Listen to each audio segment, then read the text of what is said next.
अच्छा बेटे, अब second thing is the second thing about vocabulary कि हमें तैयार कैसे करना है, हमने वोकैबुलरी को पढ़ना कैसे, हमने इसको कैसे एमडी कैट के पेपर के लिए समझना है, करना है, प्रैक्टिस करनी है, इसकी हमने हायरार्की क्या बनानी। देखें हमारे पास दो क्वेश्चन है। पहला क्वेश्चन जो हमारे पास है बेटे वो है सेंटेंस कंप्लीशन का। पहला क्वेश्चन जो हमारे पास है वो हमारे पास कौन सा है, सेंटेंस कंप्लीशन का।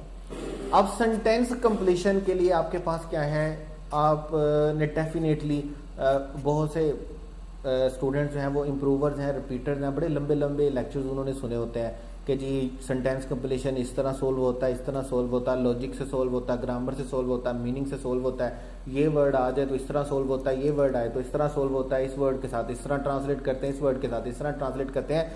एसएच कुछ भी नहीं है, मैं दोबारा दोहरा रहा हूं अपनी बात को, एसएच कुछ भी नहीं है, जरा सा भी नहीं है। अगर मैं बोलूं कि मैं आपको सेंटेंस कंप्लीशन 2 मिनट से भी पहले करवा दूं तो मुझे सिर्फ एक वर्ड लिखना होगा। मैं लिखूंगा there are no rules for sentence completion. Sentence completion के कोई भी रूल्स नहीं होते, याद रखिएगा, कोई भी रूल नहीं होते सेंटेंस कंप्लीशन के। कभी भी किसी लैंग्वेज की ट्रांसलेशन में, कभी भी किसी भी लैंग्वेज की ट्रांसलेशन करते हुए उसको फिल इन द ब्लैंक्स करने के लिए कोई भी रूल नहीं होते, याद रखिएगा। इस के लिए हमें अपनी एक स्किल बेहतर करनी है और वो है हमारे पास अंडरस्टैंडिंग।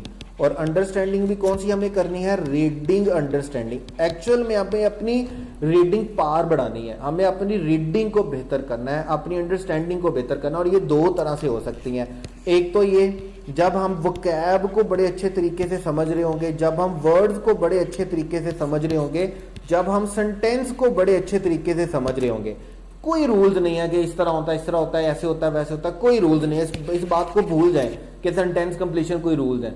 लाइक अभी मैं आपको अभी भी कोई टेस्ट दूं और आसान तरीन वोकैब उसमें डाल दूं ऑप्शन में और आपसे कहूं कि बेटे ये सेंटेंस कंप्लीशन सोल्व करें, तो आप कर लेंगे फौरन, कोई बड़ी बात नहीं है। अभी हमने इससे पहले वाले लेक्चर में 2019 के पेपर वाले सेंटेंसेस देखे हैं, आपने देखा होगा इंतहाई आसान है, कुछ भी नहीं है उसमें, कुछ भी नहीं है, इंतहाई आसान सेंटेंसेस है, इंतहाई आराम से उनसे समझ में आने वाले और समझ में आने सोल्व होने वाले हैं। आपने हम ये कर सकते हैं, पहला क्या, हमें वोकैब समझ आए, दूसरा हमें वर्ड समझ आए, तीसरा हमें सेंटेंस समझ आता हो, कोई बड़ी बात नहीं है, कोई रूल सीखने की जरूरत नहीं है। दूसरी बात क्या है जो उससे भी ज्यादा जरूरी है, वो हमारे पास क्या है, प्रैक्टिस।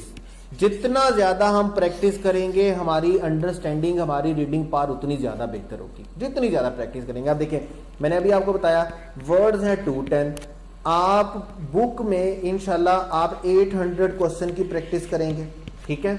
उसके बाद एलएमएस पे 800 नहीं होंगे, एलएमएस पे 400 होंगे, हम इसको हाफ करेंगे। मैं आपको पहले से बता रहा हूं, बहुत से स्टूडेंट फिर बार बार मैसेज करके क्वेश्चन पूछ रहे हैं। आपको जब प्रिंट फॉर्म में बुक मिलेगी उसमें 800 क्वेश्चन होंगे, लेकिन एलएमएस में आपके पास ये 400 क्वेश्चन रहेंगे। प्रैक्टिस के लिए मैं बात कर रहा हूं। जैसे अभी आपने ए टू डी वाला सेट खत्म किया तो एलएमएस में ए टू डी के बाद आपको 100 क्वेश्चन दिए जाएंगे प्रैक्टिस के लिए, जबकि बुक में वो कितने क्वेश्चन होंगे, 200 होंगे हर सेट के बाद। उसके बाद क्विज मैनिया में आपके पास जो क्वेश्चन आएंगे वो आपके पास 400 आएंगे सिनोनिम्स के और सेंटेंस कंप्लीशन के। उसके बाद आपके पास आ जाते हैं टेस्ट में अगेन 400 क्वेश्चन आएंगे, लेकिन मैं इसमें टेस्ट सेशन को शामिल नहीं कर रहा। टेस्ट सेशन में अप्रोक्सीमेटली टेस्ट सेशन में भी कोई 500 क्वेश्चन शामिल होंगे वोकैब के। तो आप देखेंगे 16 ऑलमोस्ट 2000 क्वेश्चन आप प्रैक्टिस करेंगे किसका, वोकैब का। 210 वोकैब के वर्ड और आपने प्रैक्टिस कितने क्वेश्चन करने हैं, 2000 वर्ड सिर्फ आप प्रैक्टिस करेंगे वोकैब का। और अल्हम्दुलिल्लाह मैं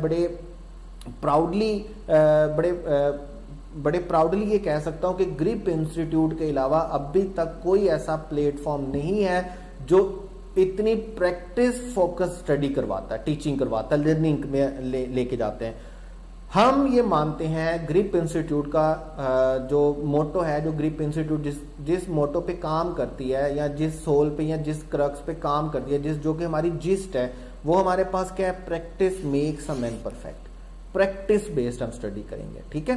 तो 2000 क्वेश्चन जब आप प्रैक्टिस कर चुके होंगे सेंटेंस कंप्लीशन की, तो बिलीव मी सेंटेंस कंप्लीशन कोई भी मसला नहीं रहेगा। और कोई रूल नहीं है, फॉर गॉड सेक मैं दोबारा इस बात को बोल रहा हूं, कोई लंबे लंबे लेक्चर कहीं से उठाने की, कहीं से लंबी लंबी बातें सुनने की, लंबी लंबी बोंगियां और कहानियां सुनने की जरूरत नहीं है।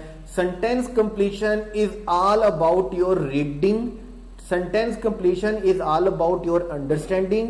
जितनी ज्यादा आप मेहनत करेंगे, जितनी ज्यादा आप प्रैक्टिस करेंगे, जितनी, देखिए अभी 210 वर्ड्स हैं, अब 210 वर्ड्स में आपकी बुक में आपके नोट्स जो आपको एलएमएस पे भी दिए जाएंगे, हर वर्ड के लिए 3 सेंटेंस दिए हुए हैं, तो 630 सेंटेंस तो आप यहीं पर पढ़ रहे हैं, जिनको अभी मैंने इनमें शामिल नहीं किया। आप जितना ज्यादा पढ़ेंगे, जितना ज्यादा आप अपने हाथ से इसको सोल्व करेंगे, ये उतना ही ज्यादा बेहतर होता है, उतनी ज्यादा रीडिंग स्किल हमारी बढ़ती है, रीडिंग कंप्रीहेंशन हमारी बढ़ती है। और इसके लिए हमें कोई रूल, किसी लंबी लंबी बोंगियों पर, फिल्मों पर, कहानियों पर जाने की जरूरत नहीं है। इंतहाई आसान है सेंटेंस कंप्लीशन, हम डे 1 स्टार्ट कर सकते हैं, याद रखिएगा। आसान सेंटेंसेस होते हैं, the young headman blah blah blah, sentence लिखा हुआ है, सेंटेंस के बाद 4 ऑप्शन होती हैं, आपको सेंटेंस समझना है, सेंटेंस में से हर ऑप्शन को क्या करना है, टिक करना है, सेंटेंस पढ़ना है, हर ऑप्शन, हर सेंटेंस के लिए 4 वर्ड दिए हुए हैं, आपने उनको एक को टिक करना है जो कि यहाँ के लिए सूटेबल है। इसके लिए कोई भी रूल्स, कोई भी लंबी लंबी बोंगियां, लंबी लंबी कहानियां, लंबी लंबी फिल्में बेचने की, खरीदने की जरूरत नहीं है। हर बंदा अपना चूरन बेचता है सेंटेंस कंप्लीशन पे, वकैब पे। पिछले साल इदारों ने बड़ा चूरन बेचा है, एंटोनिम के नाम पे, मॉर्फोलॉजी के नाम पे, क्लॉजेस के नाम पे, फ्रेजेस के नाम पे, और पता नहीं किस किस नाम पे चूरन बेचा गया। ऐसा बिल्कुल नहीं है। Vocab is the most easiest, मैं द मोस्ट ईजिएस्ट बोल रहा हूँ, the most easiest, grammatically correct नहीं है, लेकिन मैं बोल रहा हूँ कि ये बहुत बहुत बहुत बहुत बहुत ही ज़्यादा आसान है। आपको जस्ट थोड़ा सा टाइम देने की ज़रूरत है, इसको सख्त मेहनत करने की ज़रूरत नहीं है। उसके बाद सेकंड चीज़ जो हमने वोकैब में करनी है, वो हमारे पास है सिनोनिम। सिनोनिम इंतहाई आसान होते हैं, आपको सेंटेंस की फॉर्म में नहीं दिए जाएंगे, आप वर्ड दिया होगा। और सिनोनिम के लिए आपको पता है यूएचएस ने बड़ा बाकायदा तौर पर एक वर्ड लिखा है, उन्होंने लिखा है 2019 में कि आपको वर्ड याद करने हैं हाई फ्रीक्वेंसी वर्ड, और आपको वर्ड याद करने हैं लो फ्रीक्वेंसी वर्ड, ठीक है। और ये दोनों वर्ड आपको आपके नोट्स में मिलेंगे, एलएमएस पर भी अपलोड किए जाएंगे, ठीक है। ABCD के नाम से आप वो कैब वाले पोर्शन में देखेंगे, और आपको बहुत जल्द इंशाल्लाह ताला ग्रिप की तरफ, ग्रिप पब्लिकेशन की तरफ से एक पूरा सेट मिलेगा बुक में, बुक्स का, जिनमें 5 बुक्स आपके पास शामिल होंगी, ठीक है। अमूमन 4 होती हैं, लेकिन ग्रिप आपको 5 दे रहा है। एक आपके पास फर्स्ट बुक जो होगी वो इंग्लिश की होगी, इंग्लिश में 2 चीज़ें मर्ज होंगी, एक आपके पास ग्रामर भी उसी में शामिल होगी, और साथ में वोकैब भी। और इंशाल्लाह ताला आपको जो ग्रामर और वोकैब के नोट्स मिलेंगे, जो बुक मिलेगी आपको, इंशाल्लाह ताला मैं बड़े फ़ख्र से कहता हूँ, इसमें वो चीज़ें शामिल की गई हैं जो इससे पहले आप कभी भी या आप भी मार्केट में मौजूद किसी भी बुक में नहीं देखेंगे। उसके बाद सेकंड बुक आपके पास केमिस्ट्री की होगी, बड़ी आउटस्टैंडिंगली, और शुएब साहब ने बड़ी मेहनत की उसमें, और कुछ उसमें उन्होंने अपने टोटके भी शामिल किए, कल वो मुझे दिखा रहे थे, मैं आई वाज सो इम्प्रेस्ड। उसके बाद देखें, उसके बाद आपके पास फिजिक्स की किताब है हाफिज सदीक साहब की, उसके बाद आबिद उमर साहब की आपके पास बायोलॉजी की किताब है, और लास्ट में जो हमारी सिग्नेचर डिश है that is our quiz mania, या आप उसको क्या बोलेंगे, एलएमएस पे तो हमने उसको क्विज मैनिया का नाम दिया, लेकिन बुक फॉर्म में हम उसको क्वेश्चन बैंक का नाम देंगे, जिसमें 10,000 क्वेश्चन आपको दिए जाएंगे फॉर प्रैक्टिस के लिए, ठीक हो गया। अब देखें, ये 5 बुक का जो सेट होगा, ये बहुत जल्द grip entry test preparation series के नाम से, पब्लिकेशन के नाम से आपको मिलेगा, प्रिंट फॉर्म में आपके पास आपको दिया जाएगा इंशाल्लाह ताला। बहरहाल अपने टॉपिक पे वापस आते हैं। हाई फ्रीक्वेंसी वर्ड में और लो फ्रीक्वेंसी वर्ड आपके नोट्स में शामिल होंगे। आपका जो वोकैबुलरी वाला पोर्शन होगा एलएमएस में, जब तक आपको प्रिंट फॉर्म में वोकैब नहीं मिलती है, तब तक आप किसके मरहूने मिनत होंगे, अपनी एलएमएस के मरहूने मिनत होंगे। वहां पर आप वोकैब वाले पोर्शन में जाएंगे, आप अपनी 2 लेक्चर सुनने के बाद, एक इससे पहले वाला, एक ये लेक्चर सुनने के बाद, you are on your own. आपने क्या करना है, वहां पर आप देखेंगे, वहां पर लिखा होगा वोकैब ए, वहां पर वोकैबुलरी ए लिखा होगा, आप उस पर क्लिक करेंगे और इसी तरह ए अल्फ़ाबेट से जितने भी 9-10 वर्ड हैं एमकैट में, उसका हर ब्लॉक आपके सामने आएगा। आपको वोकैब के लो फ्रीक्वेंसी वर्ड याद करने हैं, हाई फ्रीक्वेंसी वर्ड याद करने हैं।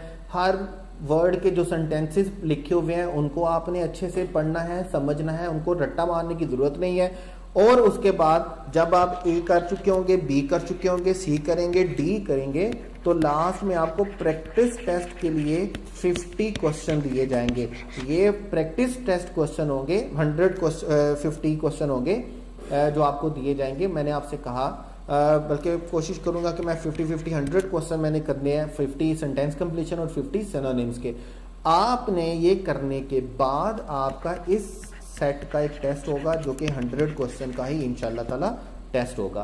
तो इस तरह फिर हम आगे जाएंगे EFGH पे। आपने वोकैब को अपने तरीके से देखिए बेटे, एक बात याद रखें, स्टूडेंट्स जो होता है ना, स्टूडेंट्स लर्निंग के एतबार से ऐसा नहीं होता है कि जो चीज़ मैं जिस अंदाज में सीखता हूँ या जो चीज़ जिस अंदाज में मुझे याद होती है दूसरे स्टूडेंट को भी इसी तरह याद हो। हर एक की अपनी एक नेचर होती है, हर एक का एक अपना मूड होता है, हर एक का सीखने का तरीकाकार अपना होता है। हर लर्निंग के एतबार से ना हम 3 तरह के लर्नर होते हैं, याद रखिएगा। कुछ लर्नर हम होते हैं जिनको हम क्या बोलते हैं, विजुअल लर्नर, जो देख कर याद करते हैं, मतलब जिनको देख कर ज्यादा जल्दी से याद होता है। जुबानी आप उनको जितना भी देखने की जितना भी सिखाने की, याद करवाने की कोशिश करते रहे, उनसे कुछ नहीं होता। दूसरे कौन से होते हैं, ऑडियो लर्नर। ऑडियो लर्नर जो सुन के याद करते हैं। जैसे देखिए, मैं अगर 10 साल भी रेडियो पे अगर मैं गाना सुनता हूं तो मुझे गाना नहीं याद होता। मैं विजुअल लर्नर हूं, मैं ऑडियो लर्नर नहीं हूं। बहुत से स्टूडेंट्स ऑडियो लर्नर होते हैं जो सुन लेते हैं तो याद हो जाता है। बहुत से स्टूडेंट विजुअल लर्नर होते हैं जिनको याद करने के लिए, चीजों को मेमोराइज करने के लिए दिखने की जरूरत होती है। ठीक है। उसके बाद थर्ड तरह के लर्नर जो होते हैं ना, वो काइनेस्थेटिक लर्नर होते हैं, जो मूवमेंट से सीखते हैं। मूवमेंट से कैसे सीखते हैं, लाइक अगर मैं अपने दोनों हाथ पीछे बांध लेता हूं, मुझे रोस्ट्रम पे खड़ा कर दिया जाए, 100 स्टूडेंट्स बिठा दिए जाए जो काइनेस्थेटिक लर्नर हो, मेरे सर पे जो है वो हेलमेट पहना दिया जाए, मेरे हाथ बांध दिए जाए और मुझे एक जगह पर स्टिल खड़े होकर विद नो मूवमेंट मुझे लेक्चर डिलीवर करना है, तो बिलीव मी, मैं जितना भी अच्छा लेक्चर डिलीवर कर लूं, बच्चों को कुछ समझ नहीं आएगी। किन बच्चों को, जो काइनेस्थेटिक लर्नर होंगे, याद रखिएगा। ठीक है। ऑडियो लर्नर शायद कोई चीज समझ ले, लेकिन चूंकि मेरा फेस नजर नहीं आ रहा, मेरे एक्सप्रेशन नजर नहीं आ रहे, तो विजुअल लर्नर भी कुछ नहीं सीख पाएगा। वोकैब के लिए क्या होता है, खासतौर पे देखिए, आप में से जो भी बहुत सारे बच्चे, बेटियां और बेटे जो है वो कुरान हिफ्ज कर चुके हैं, या अगर नहीं खुद किया हुआ तो एक्सपीरियंस जरूर होगा उनको पढ़ते हुए, देखते हुए, या आपके दोस्तों में से, बहन भाइयों में से जिन्होंने किया हुआ है। कुरान मजीद जो हिफ्ज करना होता है ना बेटे, उसमें 3 तरह की लर्निंग होती है। उसमें ऑडियो लर्निंग भी होती है, उसमें विजुअल लर्निंग भी होती है, उसमें काइनेस्थेटिक लर्निंग भी होती है। काइनेस्थेटिक लर्निंग कैसे होती है, स्टूडेंट मूव कर रहा होता है, हिल रहा होता है। कब भी आप किसी ऐसे एक हाफिज कुरान को नहीं देखेंगे जो ऐसे स्टिल होकर पढ़ता है। ठीक है। वो क्या कर रहा है, मूव कर रहा है, काइनेस्थेटिक है। मूवमेंट के बगैर वो पढ़ ही नहीं सकता। अगर आप उसको कहेंगे भी तूने हिलना नहीं और पढ़ना है, वो नहीं पढ़ सकता। दूसरी बात, देख रहा है तो वो क्या कर रहा है, विजुअल लर्निंग। तीसरी बात, वो ऊंची आवाज में पढ़ रहा है। ऊंची आवाज में पढ़ने से वो अपने कानों को सुना रहा है, जो कौन सी लर्निंग होगी, ऑडियो लर्निंग होगी।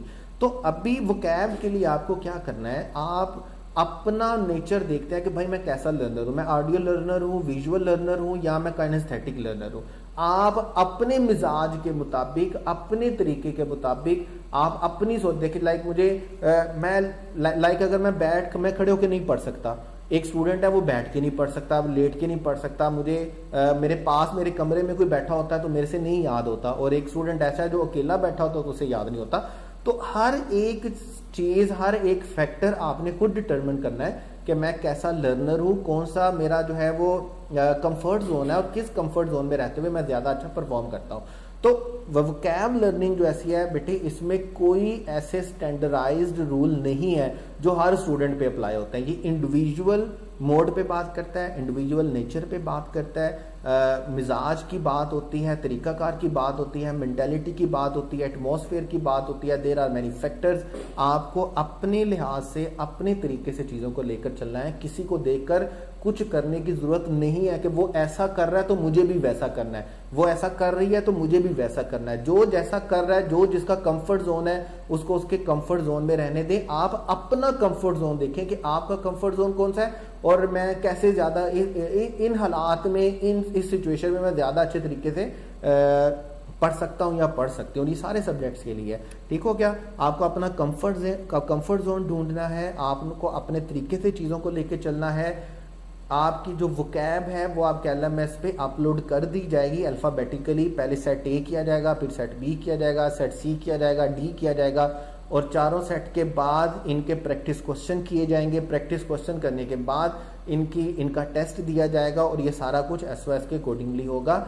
आप लोगों ने क्या करना है, अपनी रूटीन बना लेनी है SOS के अकॉर्डिंगली कि आज मुझे A वाले वर्ड याद करने हैं, A वाले वर्ड तैयार करने हैं, आज मुझे B लेटर तैयार करना है, आज मुझे C लेटर तैयार करना है, आज मुझे प्रैक्टिस करनी है, आज मुझे टेस्ट पे जाना है। और एक बात मैं दोबारा बोल देता हूँ एंड पे, there are no rules for sentence completion and synonyms. It's all about your understanding, it's all about your reading comprehension, it's all about your clarity toward vocab. जितना ज़्यादा आप क्लियर होंगे, जितना ज़्यादा आपने अच्छे से समझते होंगे, जितना ज़्यादा आप अपनी vocab को इंटरकनेक्ट करेंगे, एक चीज़ों को दूसरी चीज़ों के साथ मिलाएंगे, उतना ज़्यादा बेहतर होगा। कुछ भी आप नया याद नहीं करने जा रहे, 2-10 वर्ड्स हैं, vocabs हैं, उसके सिनोनिम है, उसके सेंटेंस पढ़ने हैं, प्रैक्टिस पे जाना है, प्रैक्टिस पे जाना है, प्रैक्टिस पे जाना है, प्रैक्टिस पे जाना है, और बार बार प्रैक्टिस करने पे से ही क्या होता है, परफेक्शन आती है। इंशाल्लाह ताला ये 2 लेक्चर आप लेंगे, उसके बाद अपने A, B, C और D वाले आपको लेटर अल्फ़ाबेट वाली वोकैब तैयार करनी है। अगर किसी स्टूडेंट को वोकैब में किसी तरह का भी कोई प्रॉब्लम होता है तो मेरा नंबर आप लोगों के पास है, मैं आपके साथ राब्ते में हूँ। आप बगैर टाइम को देखते हुए, बगैर दिन को देखते हुए आप मुझे मैसेज करेंगे और अपनी परेशानी और अपनी कन्फ्यूजन इंग्लिश के बारे में है या किसी भी सब्जेक्ट के बारे में है या किसी भी तरह की चीज़ के बारे में, लाइक टाइम टेबल। बहुत सारे स्टूडेंट मैसेज करते हैं, सर मेरा टाइम टेबल बना दें, सर मैं पढ़ नहीं पा रहा या पढ़ नहीं पा रही, सर मेरा सब्जेक्ट मेरा जो है सिलेबस पीछे रह गया, मैं उसको कैसे कवर करूँ। तो देखिए बेटे, स्टूडेंट टीचर जो रिलेशन होता है ना, ये बिल्कुल इसी तरह ही होता है जिस तरह डॉटर सन और फादर मदर का रिलेशन होता है। ठीक हो गया? आप सब मेरी बेटी और बेटियों जैसे हो, I am like your father. आपका कोई प्रॉब्लम स्टडी से रिलेटेड है तो आप मुझे ज़रूर बताइएगा। वोकैब से रिलेटेड आपको कोई परेशानी होती है, समझ मतलब नहीं हो पा रही होती या नहीं कर पा रहे होते, तो आपने ज़रूर कंसल्ट करना है। तहैया कर लें कि मैंने इंग्लिश की वोकैब में किसी भी एक वर्ड को, किसी भी एक क्वेश्चन को छोड़ना नहीं है। कोई लूज एंड हम इंग्लिश नहीं छोड़ने वाले MD-CAT की प्रेपरेशन में। अपना ढेर सारा ख्याल रखना है, और मैं बार बार बोलता हूँ, अल्लाह ताला की मर्ज़ी के बगैर कामयाबी नहीं है। तो अल्लाह ताला को भी मनाने के लिए कुछ अमाल हमने करने होते हैं। नमाज़ पढ़ते रहना है, कुरान की तिलावत करते रहना है, और जितना हो सके सदका करते रहना है। वालिदैन की इज़्ज़त करनी है, वालिदैन की बात माननी है, और अच्छे से मेहनत करनी है। अपना ढेर सारा ख्याल रखना है।